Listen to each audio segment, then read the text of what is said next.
We didn't cover all of the content in our live session on Wednesday, so I'll just speak with you about a few slides, and feel free to adopt or adapt whatever is needed for your pedagogy. First, I think the low-hanging fruit, as engagement increases, so does thinking, and so does the depth of the learning, if you will. Now I say, a little saying that I have is to speak the language your learners are listening in.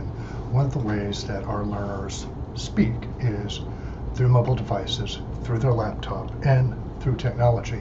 So the implication then becomes, what does that mean for our online class and engagement? Well, most of your students are going to have a second space or a second way of connecting. They might watch a movie while their phone is out. They might be in a Zoom call with their phone out. So the imagery of a student with another device that they're looking at to engage is there.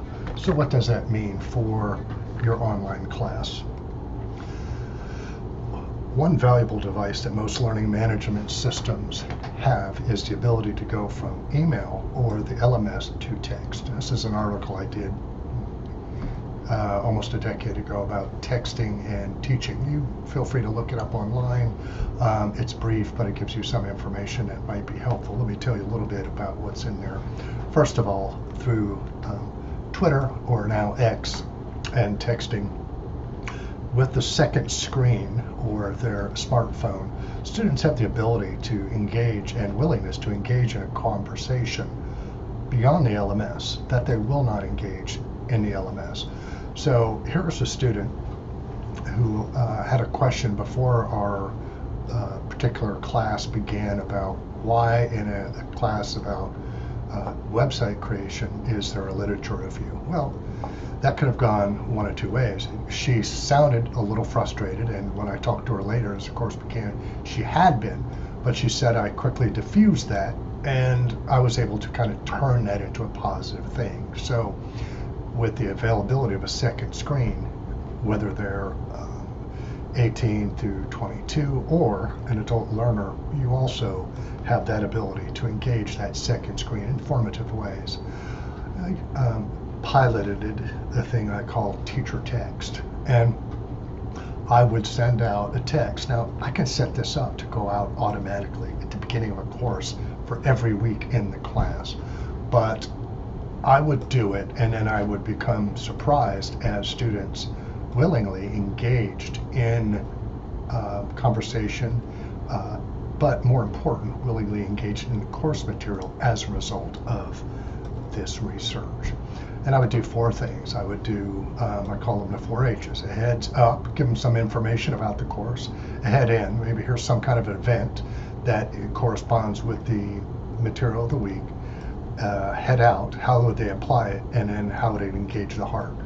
And this was pre-texting apps, if you can imagine such a time, right? But I would have my research assistant or teaching assistant in a particular course come up with this each week. It didn't take a lot of time. We could automatically have it set up, and the students were very responsive to it, and we continued it. Now, I mentioned this in the live session, so I won't belabor the point, but there are things you can do synchronously through your phone or through the LMS that is also active and engaging. We gave the example in the live session of watching a movie together, having a watching party. It's a different vibe to watch a TED Talk. It takes you about 7 or 8 minutes, and have a synchronous or even then a follow-up asynchronous session, but watching it together. That is most of what you meant. The pedagogical partnerships is something I will offer you later in our course, another way to interrogate your learning environment.